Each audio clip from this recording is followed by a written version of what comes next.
have Dominik. They will talk about, again, Kubernetes, but a different experience using Pulumi. So we'll give the word to Dominik. Good afternoon, everybody, and welcome from my side. I'm Dominik Aschbacher, 23 years old, and I work as a DevOps engineer at BearingPoint, where I'm mainly working for the CodeCraft platform in BMW. In the last year, my main focus was on planning and implementing a multi-site Gerrit setup based on Kubernetes in cooperation with GerritForge. In today's presentation, I'm going to elaborate the setup, some implementation details, and also some automations that enhance the experience of operators. First of all, what is CodeCraft all about? CodeCraft is a development platform for the software-defined vehicle. This means everything that has to do with components inside the car. The car of the future is digital. It is always connected, fully upgradable over the air, integrates third-party content, offers brand-specific UI, and is also perfectly assisted. Due to the evolution and use cases of software inside a vehicle, also the relative complexity increased. While in the 1980s it started with engine controllers, the use of electronics steadily increased over time. First, measures were taken to improve safety and security by including control units like the anti-lock braking system, ABS, and the electronic stability program, ESP. Also, for today's standards, rather basic infotainment systems got installed. But after constant development, the user experience got more and more improved, and the car became increasingly more connected. CodeCraft is BMW's integrated toolchain for the software-defined vehicle. It is based on de facto standard tools and open source, meaning CodeCraft is not a product, but rather a whole platform to enable development for the car of the future. CodeCraft has a wide product/service catalog that includes the standard tools of the software community. Build Barn, a cache that is used for incremental building, GitHub and Gerrit that are used for source code management across projects, versions and configs, where the main focus for Gerrit lies in the development of Android projects.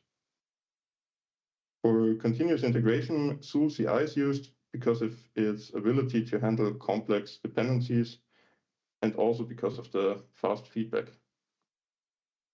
Zool is connected to both GitHub and Gerrit and also handles the job of automatic gating. Artifacts that have been built via Zool are then stored in Artifactory, which acts as the central binary store of CodeCraft. To ensure code quality by checking for project-specific guidelines, SonarQube is used. Project and knowledge management is done via highly available Jira and Confluence clusters. And CodeCraft also has other tools like Keycloak for user management and Pulumi for automated deployments. The platform is based on a hybrid cloud setup that uses OpenStack for on-prem data centers and AWS for its public cloud counterpart. Some services are deployed as virtual machines, like GitHub, but most of them are running in Kubernetes or OpenShift. By now, CodeCraft is a software development workplace for over 11,000 developers and performs over 100,000 builds per day, both in AWS and on-prem. To ensure the stability of CodeCraft, which is critical for all kinds of builds, there is a 24/7 DevOps on-call team that interacts in case there are any problems.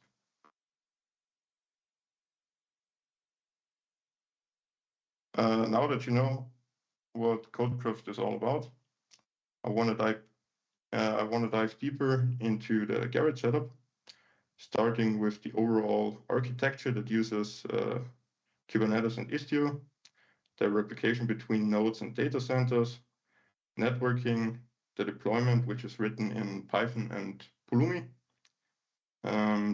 to deploy and manage the state of all resources. And last but not least, the automated backup and restore system.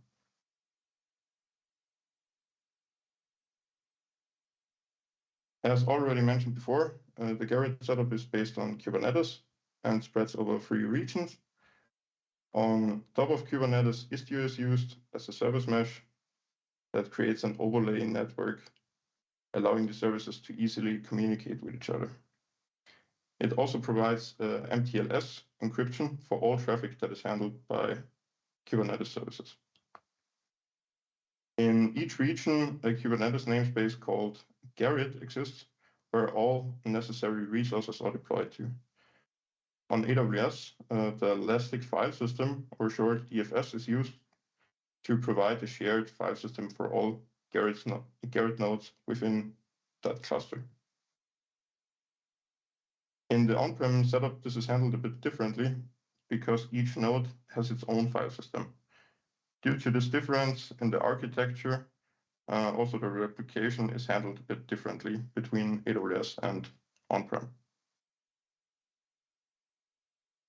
In addition to the Gerrit namespace on AWS, another one called Gerrit failover exists, where a separate Gerrit cluster is deployed to within the same Kubernetes cluster though. This one receives no user traffic unless it's manually switched to via the load balancer. And it is only meant for emergency scenarios when the main cluster fails, that it can be switched over to. So continuing with replication. For replication, mainly 3 plugins are used. So first we have the multi-site plugin, which is used to manage the data replication between Gerrit instances with different file systems, meaning each file system basically is multi-site remote. So for AWS, as you saw earlier in the architecture, as it utilizes a shared file system, the whole cluster acts as one multi-site remote. And compared to the on-prem setup, where each node has its own file system, those are all individual multi-site instances. Then the pull-replication plugin is used to handle the actual Git replication between the multi-site instances.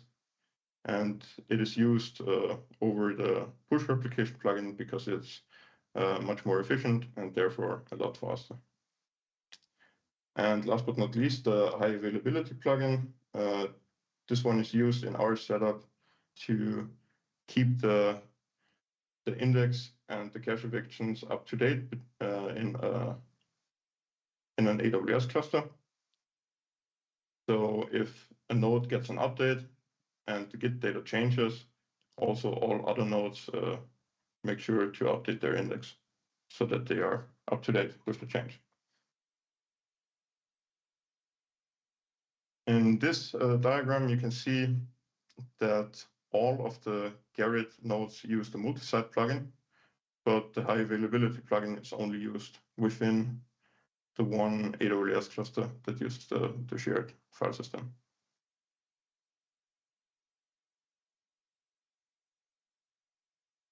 AWS or multi-site uses AWS Kinesis to manage the event queues. So in Kinesis, we have 5 streams for index, batch index, stream, list project, and cache evictions. And each one of the multi-site remotes, each Gerrit pod is connected to all of those streams and listens for event updates.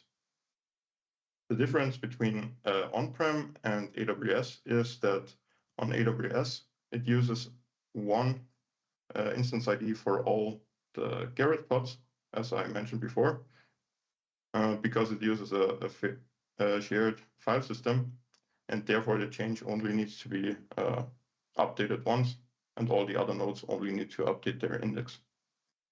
on-prem, because they're using different file systems for the Git data, each instance ID has its own instance ID, and therefore each instance also receives the stream events. For the high availability configuration, there is a different configuration on each of the pods. So we have 3 pods in total in the AWS cluster, and each pod is configured to have the other pods as targets. For the pull replication plugin, the configuration is a bit special because it is a bit different on AWS and on-prem, or for AWS instances and on-prem instances. Because for AWS or on AWS, the on-prem instances are configured via the pod directly. As you can see here, it points directly to Gerrit 0 and region 2.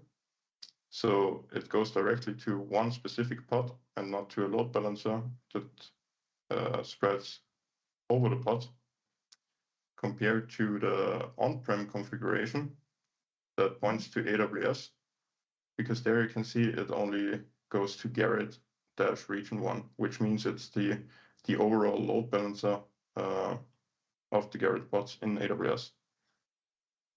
This is done that way because in AWS, as I said earlier, we have the high availability plugin and a shared file system, and there it doesn't matter which node receives the request, because all of them can handle that request. And yeah, it's better that way, because if one of the nodes fails, full replication can still work. So let's continue to the networking part. So as discussed in the last few slides, each pod has its own service. So the Gerrit 0, region 1, for example, that can be used for the replication traffic. That can be seen here on the left side of the pod. And in addition to the pod-specific service that only routes the traffic to one pod, there's also the load balancer service that spans across all the pods within a cluster. And this one is used to handle incoming user traffic. So if a user sends a request via the Istio Ingress gateway, so a reverse proxy, the request gets TLS terminated and then sent to the Gerrit pods. And to ensure sticky sessions, Istio is also using a session cookie. And here on the left side on AWS, you can see there is one additional arrow that points to the available cluster. This is just showing that in case of an emergency, Gerrit can be switched over to the available cluster. Okay, then the deployment. Yeah, as I said, the deployment is written in Python and Pulumi and creates the following resources.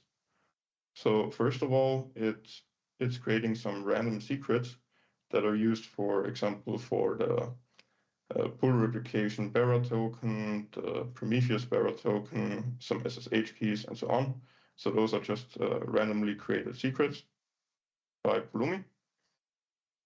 Then we have the AWS resources that are necessary for multi-site. So we have the DynamoDB tables and the Kinesis streams, and also the Kubernetes resources that are then deploying Gerrit and its config.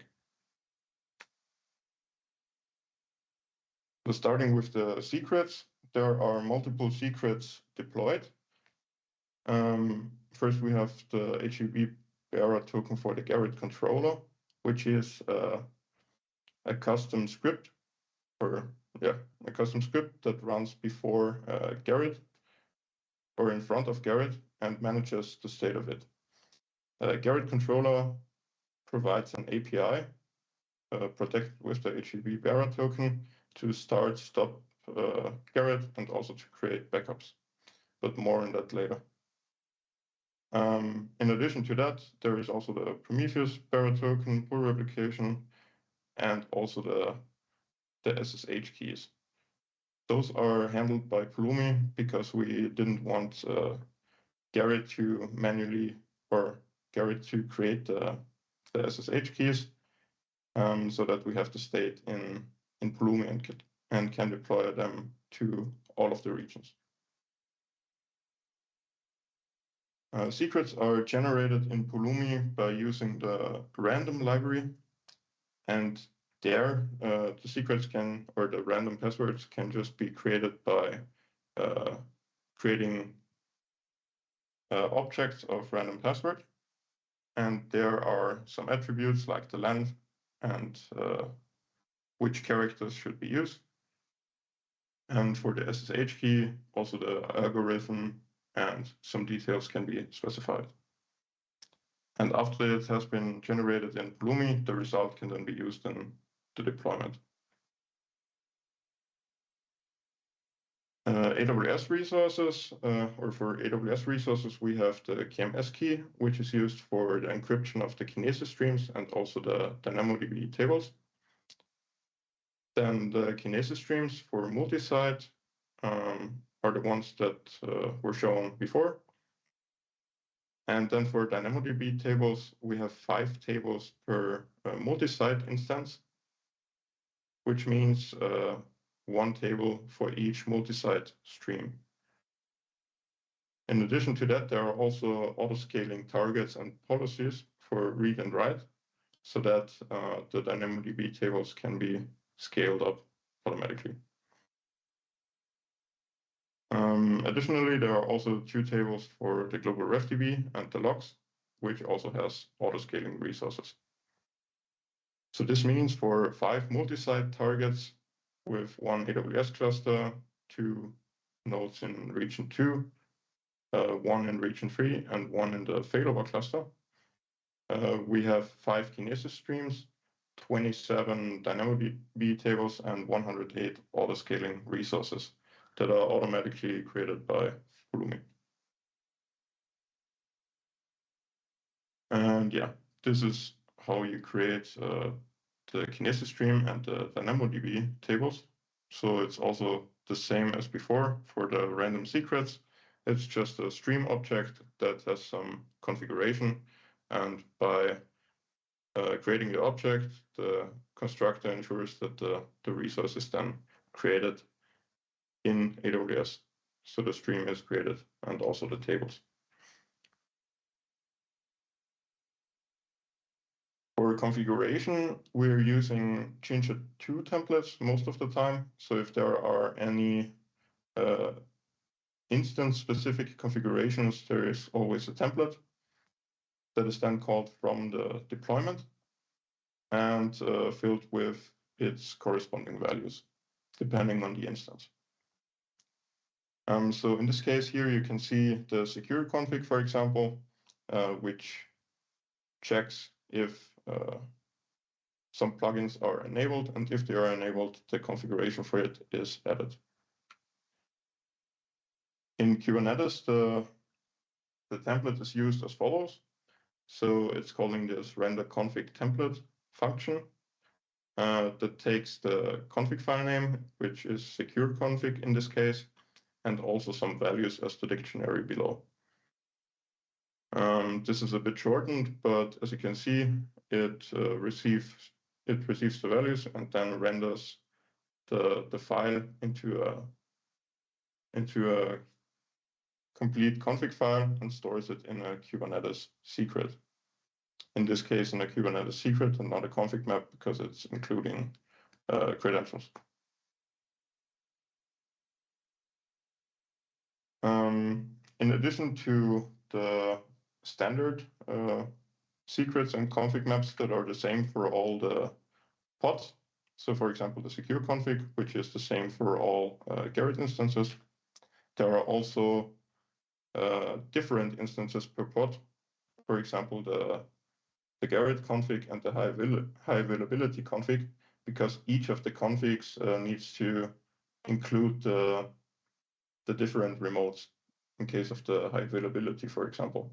So the first pod needs to include the second and the third, and so on. For this case, we decided to create a key for each pod in the stateful set inside of the secret. So as you can see here in the data, each pod has its own configuration, and the key is its host name. So there is not only one configuration like in the secure config, but 3 in this case. And when Gerrit is starting, it automatically checks via this .d folder in var mnt etc if there are any config maps or if there are any config files that are specific to that pod, and then links the file to var Gerrit etc, as you can see here for the Gerrit config and the high availability config.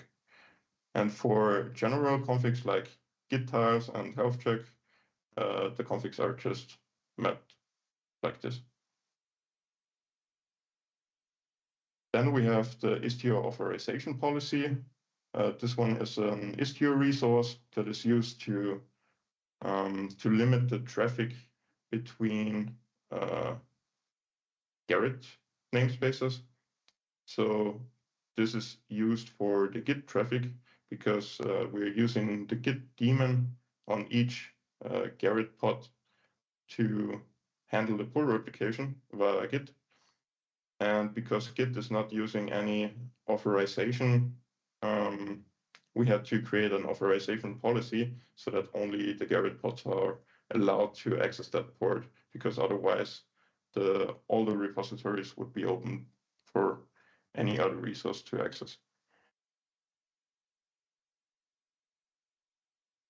Then, like shown before, there are different services. So first we have the load balancer service in Kubernetes that exposes the ports for HTTP, SSH, the Git daemon, and the controller, which is this management API.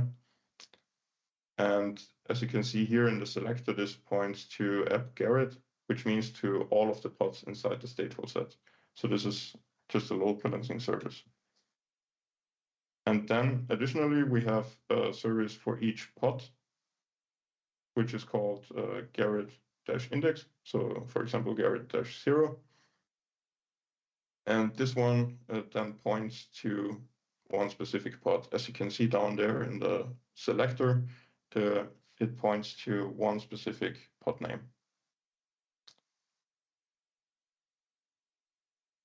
Then the stateful set has also some different configurations. First, it has the anti-affinity, which makes sure that pods are scheduled on different nodes or in different availability zones. This just ensures that if one physical node fails, that the cluster is still running. Then we have the Git daemon sidecar container, which also runs in the pod or in each Gerrit pod and exposes the Git directory on port 9418. So this one is then used for the pull replication traffic. Then we have the Istio proxy sidecar. This is deployed by Istio itself, and it's a connector for the Istio service mesh and handles all the traffic from and to the pod. And this is also the point where the MTLS traffic is terminated and is sent further to Gerrit. Additionally, we have logging containers as sidecars. So for each log file in var Gerrit logs, there is a container that runs a tail command that then prints the log output to standard out. This is used for Elasticsearch, because in our setup we're using Filebeat to scrape all the standard out or to scrape standard out for each container. And by doing that, we can later analyze in Kibana which logs are from what container. Then the stateful set also mounts the shared volume in case of AWS, and additionally also local volumes, both on AWS and on-prem, where the difference between on-prem and AWS is that on-prem the Git data is also on the local volume because there is simply no shared volume. Other than that, the cache, data, DB, and index directories are mounted on the local volume in both setups. And there is also a separate local volume for the logs. This is just to make sure that in case there is any log misconfiguration, the volume doesn't fill up the Gerrit volume, and Gerrit is still able to function. Then we have the Pulumi configuration, which is done in a YAML file. And as you can see here, there is this YAML key clusters that contains a list of clusters. And in this case, we have the one for the region 1 in AWS that utilizes the high availability plugin, multi-site and pull-replication, and also uses the shared volume. And on-prem, we're just using multi-site and pull-replication. And also the anti-affinity keys are a bit different. As you can see here in AWS, they are Kubernetes IO hostname, which is the Kubernetes node, but also the availability zone. So in AWS, each pod is scheduled in a different availability zone, but on-prem, they're just scheduled on different nodes because there simply are no availability zones.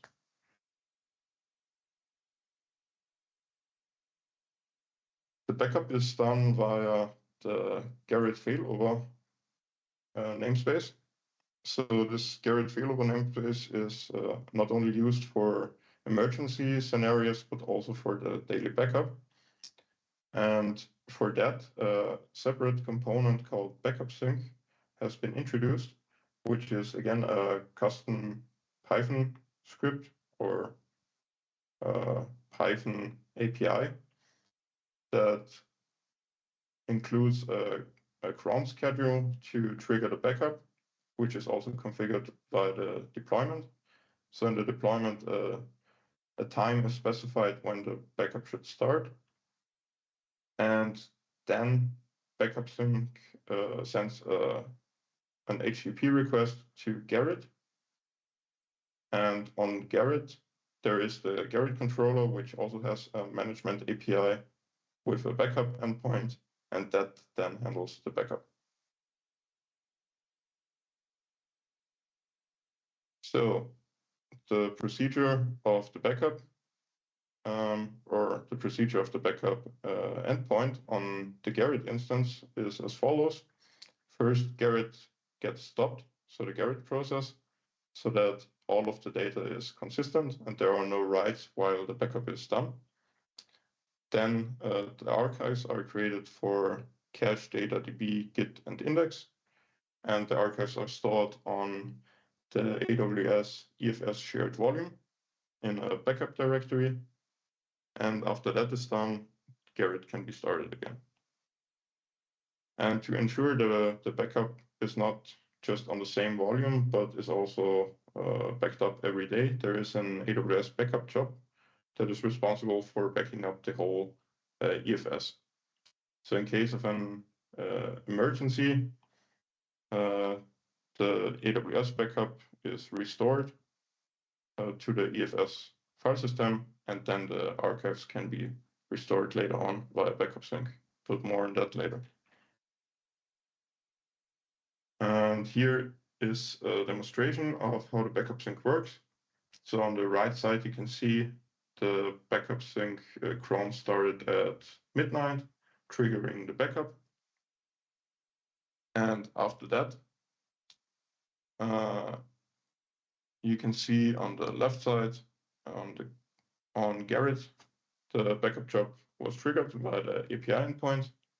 Gerrit has been stopped. Then the archives were created. And after that, Gerrit was started again. And here on the right side, you can see each of the each of the folders has its own archive in MNT shared backup. And there is also this outdated directory that contains the last few backups, so that there is a bit of a retention in case anything went wrong. Then, if a node is restored or added, the restore is done automatically. So if Gerrit or if the Gerrit controller sees that there is no data inside of one of the directories mentioned before, so data, DB, index, git, and cache, it sends a request to backup sync to get the latest backup. Then it downloads the backup file, checks against the checksum, and extracts the backup on the file system. By doing that, we make sure to always have the latest backup installed on the file system before we first boot up Gerrit. And the purpose of this is because after that has been done, a multi-site replay or a Kinesis replay can happen. So all of the events from the last 2 days are replayed from the streams. And in order to have a consistent, or in order to have consistent data, we need to make sure that the latest or the latest state of the data is not older than 2 days, because otherwise we would have missing events. So it's essential to restore the latest backup before running Gerrit and starting the multi-site replay. In this example, I'm going to show you how a scale-up is done of a cluster. So the only change that needs to be done by the operator is increasing the instance count from 1 to 2 in the Pulumi configuration, and then running a Pulumi up to apply the changes. Then Pulumi goes ahead and creates a random UUID as the instance ID for the new instance, and also creates DynamoDB tables and auto scaling policies for it. In addition to that, it also changes the pull-replication config for all of the nodes. So this means all Gerrit nodes need to be restarted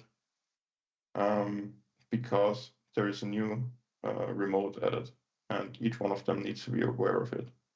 And of course, also the stateful set in region 3 is updated where the new instance has been added.